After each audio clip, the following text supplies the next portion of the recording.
Welcome back to On the Same Page. We are on Daf Chaf Ches Amud Beis 28b of Megillah, and we're starting 2 lines from the bottom of the page. The third word, it says Tana Dvei Eliyahu. It was taught in the Beis Medrash of Eliyahu. Kol hashoneh halachos. Anyone who studies halacha, muftach lo shu ben olam haba.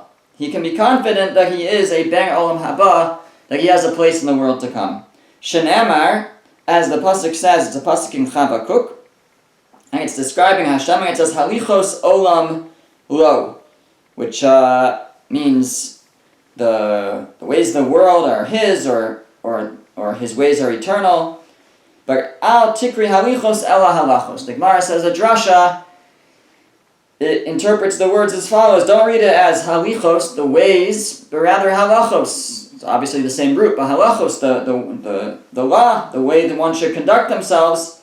Olam lo, the world to come is his. That somebody who has halachos, who learns halacha, the world to come is his. Here it says halachos stam, just without further comment. In the Gemara in Meseches Nida, it says Kol hashoneh halachos b'chol yom. Anyone who learns halacha every day. But here it just says that in general, one who learns halacha can be confident that they have a place in the world to come. Tana Rabbanan, the rabbis taught, top of the next page, Mevatlin Talmud Torah lehotzas hames. We nullify, we cancel, we stop studying Torah in order to bring a person who has passed to burial.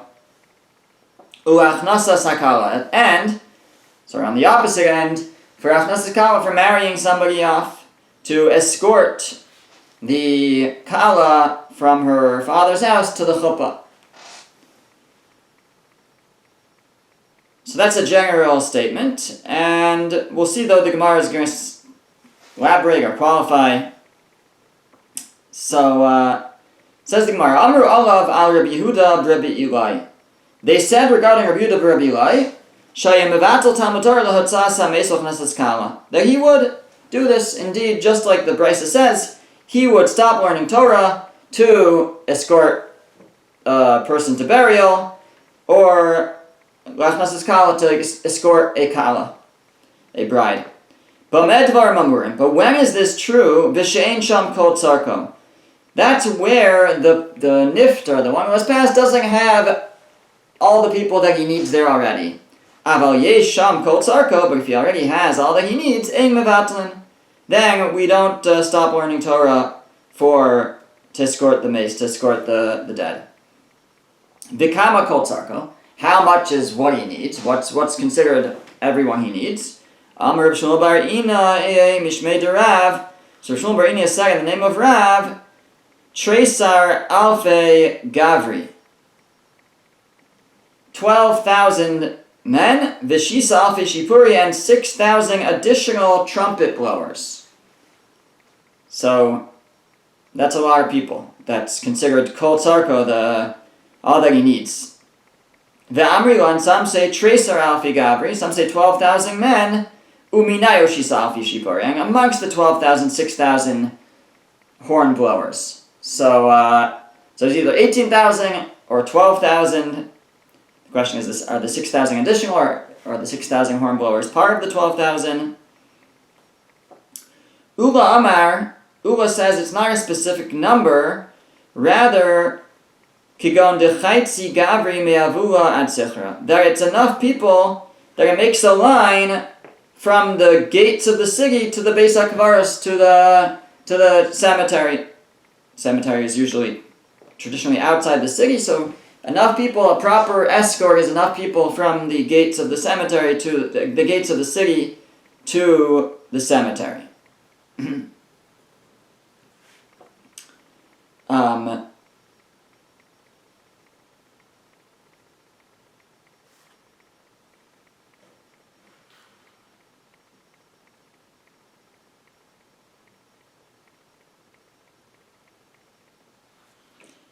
Rav Sheshes Amar, Rav Sheshes says, Kinnesinasa, that and here he's talking about a Torah scholar, the escort of a Torah scholar should be like the way the Torah was given, it should be taken back. Kach netilasa, so too it's taking. Man nesinasa b'shishim ribo, just like the Torah was given with 600,000 men, af netilasa b'shishim ribo, so too when it's taking, when a Torah scholar is taken from us, it should be with 600,000 men. In other words, not 12,000, not from the gates of the city to the cemetery, but if it's a Torah scholar, it should be 600,000 men. And hangimili leman dekari v'tani, but that's true specifically for somebody who learns Chumash, Kari, Vitani, and also learns Mishnah. Aval lemandim masni, but if it's somebody who also teaches, less leishira, then there's no limit. Even more than 600,000 would be appropriate to come and escort such a person. Tanya, we're learning a brisa. Well, just before we go on. So we have that first, in general, we said that we stop learning Torah for Hotzas HaMeis, to escort the dead, or for Hachnasas Kala, to escort a Kala. The Gemara then said that that's only true if they don't have enough people already. But if they already have enough people, then you don't stop learning. How many is enough people? Either 18,000 or 12,000, and then we had the opinion that it's not a specific number, it's from the gate of the city to the cemetery. And we have Rav Sheshis who says, at least for a Torah scholar, when Torah is taken from us, so it should be just like the one the Torah was given. Just like the Torah was given with 600,000, so too the escort of a Torah scholar should be 600,000. And finally, he then qualifies that and says that's only if it was somebody who learned Chumash and learned Mishnah. But if he also taught, so then there's no limit on the number. Okay, Tanya, we're learning a brisa. Reb Shimon ben Yochai Omer. Reb Shimon ben Yochai says, Bo re'eh kama chavivim Yisrael v'nei HaKadosh Baruch Hu. Come and see how dear the Jewish people are before Hashem. Shebechol makom shegalu, because wherever they are exiled to, Shechina imayan. The Shechina, Hashem's presence, goes with them into exile. Galu l'Mitzrayim, when they were exiled to Egypt, Shechina imayan. The Shechina, Hashem's presence, was with them. Shenemar, as the pasuk says, he quotes a pasuk in Shmuel Aleph, Parak Beis, where a Navi comes to Eli HaKohen and he says, "Haniglo nigleisi al beis avicha b'yosam b'mitzrayim u'beis paro." Did I not reveal myself to the house of your father when they were in Egypt? So we see that Hashem is in Egypt with the Jewish people. Galu leBavel, Shechina imayim. And when they were exiled to Bavel, to Babylonia, Hashem's presence was there. Shenemar, as the pasuk says in Yeshaya, it says, so says Hashem, Limanchem shilachti Bavela, for you I was sent into Bavel. And he's saying about it himself, Hashem is sent as well. Ve'af kishen asidim ligael Shechina imay, and also in the future, when we will be redeemed, the Shechina will be with them, coming back out of Galus. Shenemar, as it says, V'shav Hashem elkecha shevuschang. Hashem will return your returning. V'heishiv l'nemer elav shav. It doesn't say he will return really. It says v'shav, and he will return, meaning not just that he will return you, but he also will return. So Hashem will be with us. His Shechina, His presence, will be with us when we return from exile. Right? This teaches that Hashem returns with us from Galus, from exile.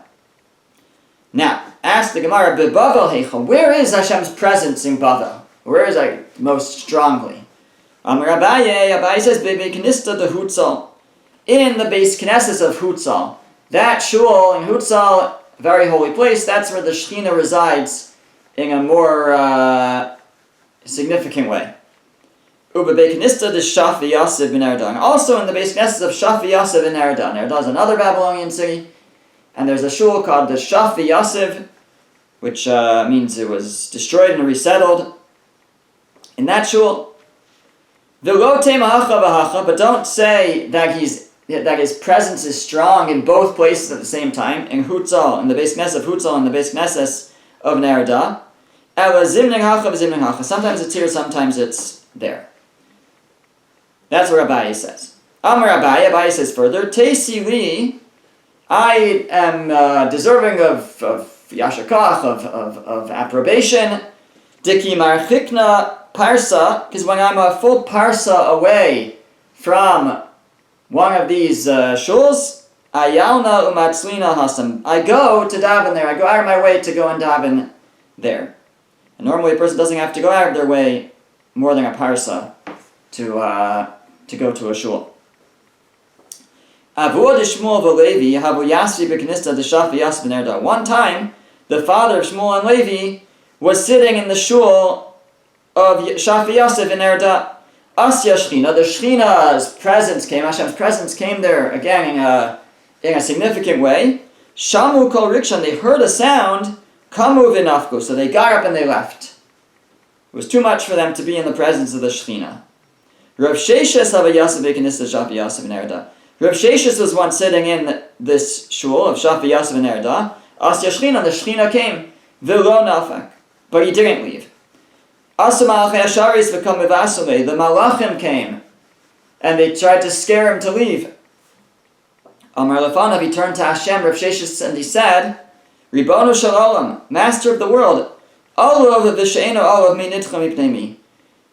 Olav is like a disgraced one, and one who's not disgraced. Who should move aside for the other one? And what Rav Sheshes was saying, Rav Sheshes Rashi tells us, was blind. And he seemingly was saying that the Malachim should make way for me, because I'm disgraced, I'm blind, and who should make way for who? The non-disgraced should make way for the one who's in difficult straits. So Amar Lu, so Hashem said to the Malachim, Shavku, leave him alone. Okay? Continues the Gemara about this discussion about the holiness of shuls. And it says, it quotes a pasuk in Yechezkel, it says, V'ahi lahem l'mikdash me'at. Hashem says, I will be for them as a mikdash me'at, a mini mikdash, a mini sanctified place. So in the simple reading of the pasuk, it's Hashem saying that when I spread them amongst the nations, I will continue to be a mikdash me'at for them. I will be a holy place for them. But Rabbi Yitzchak says, it's a reference to the shuls and the Beis Medrashes in Bavel and Babylonia and the diaspora that are mikdash me'at. They're like a mini Beis HaMikdash. Rabbi Eliezer says, Zeh Beis Rabbeinu shebeBavel. It refers to the house of Rabbeinu in Bavel. Which Rabbeinu, Rashi says Rav. It refers to the house of Rav, that's a mikdash me'at. Darash Rava. Rava taught. Mai dichsiv, what does it mean when the pasuk says in Tehillim, it says, Hashem ma'on ata yisalanu. Hashem, you were a ma'on, you were a dwelling place for us. This refers to the shuls and Batei Medrash and the study halls. That is like Hashem being a dwelling place for us, I guess, because Hashem's presence is there. They're sanctified. Amar Abaye said, I used to learn at home, and I would daven at shul. But even the Shamis Lahadikam David, when I heard the words of David HaMelech in Tehillim, where he said, Hashem, ahavti ma'on beischa, Hashem, I love your dwelling place, havai garistam be'kanista. Then I started to learn in the shul, because I saw how great a shul is. It's a place where we daven, it's Hashem's dwelling place, so then I started to learn at shul instead of at home. Tanya, we're learning a brayso. Rabbi Eliezer HaKapar Omer. Rabbi Eliezer HaKapar says, Asidim v'atik inesios v'atim midrasho shebebavel, she'yikavu be'eretz Yisrael. In the future, the shuls and the Batei Medrash and the study halls that are in the diaspora, in Bavel, Babylonia, and other places in the diaspora, they will be reestablished in Eretz Yisrael. Shenemar, as the pasuk says, Ki katavor b'harim u'kakarmel bayam yavo.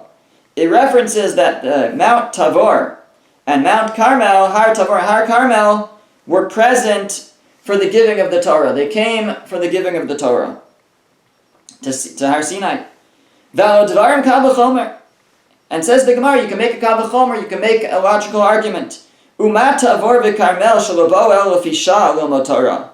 If Tavor and Carmel, which only came momentarily to learn Torah, Matan Torah was a short thing, and they were only there temporarily at Sinai. Nikvai Eretz Yisrael, and yet those mountains are established in Eretz Yisrael. So Bati Kinesios, Bati Midrashos. So then the shuls and the Bati Medrash Shekarim Arbitzim and Torah, in which they read and they promulgate, they spread Torah, disseminate Torah. Alachas kama v'kama, the more so that they will be established in Eretz Yisrael. And there's different understandings of this as literally the shuls are going to pick up and fly to Eretz Yisrael, or it means like the air, the spiritual essence of the shul somehow will be reestablished in Eretz Yisrael. Different ways to understand that. Darash Bar Kapara taught further. The other one was Rabbi Eliezer Akfar, now we have Bar Kapara. Ma'adich Siv. What does it mean when it says in the pasuk in Tehillim? It says Lama tiratztun harim gavnunim. Why do you look askance, high mountains?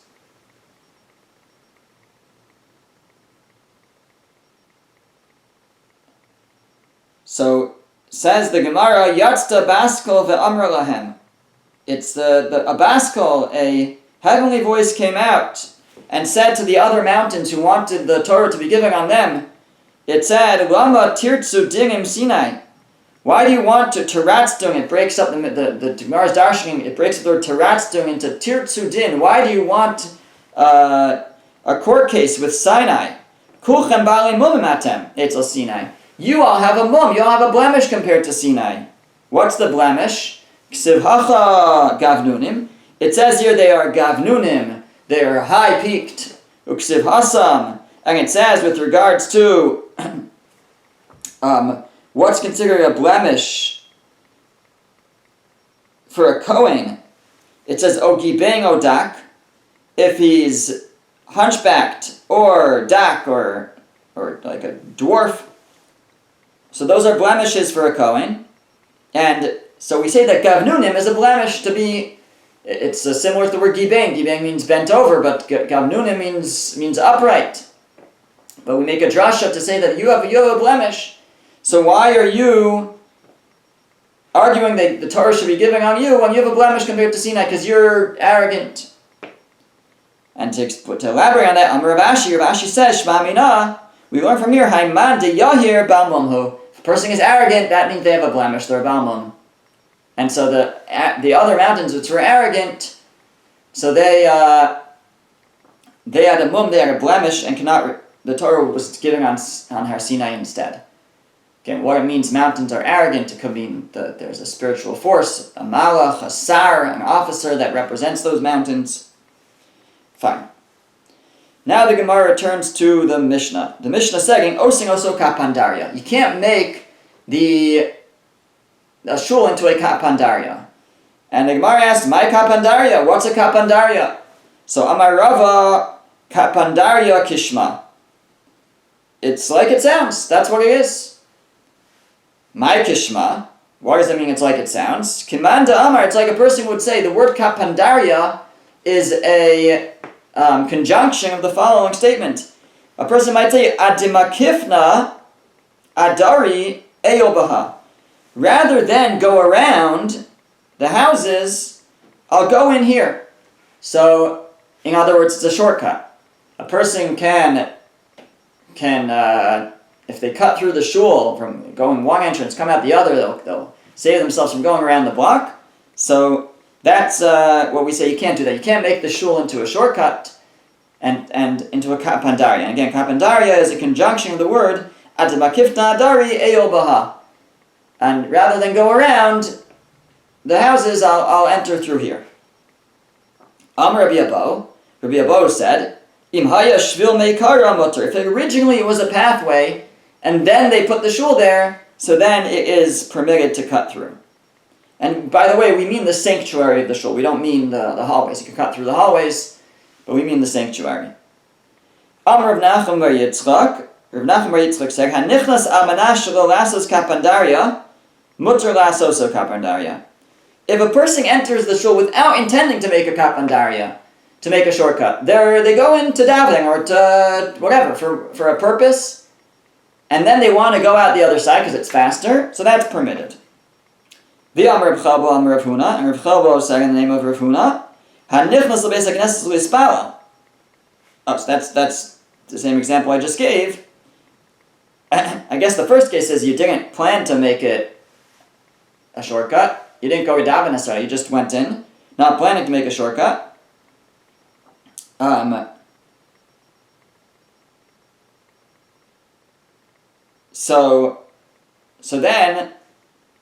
So the first case is you weren't planning to make a shortcut, but you didn't go to daven necessarily. You just, I don't know, you went in maybe planning to daven, but you didn't daven. So you're allowed to continue on and making a shortcut. And now we say if you go in to daven, mutter lasoso kapandaria, it's permitted to make it into a kapandaria. It's permitted to go out the other side.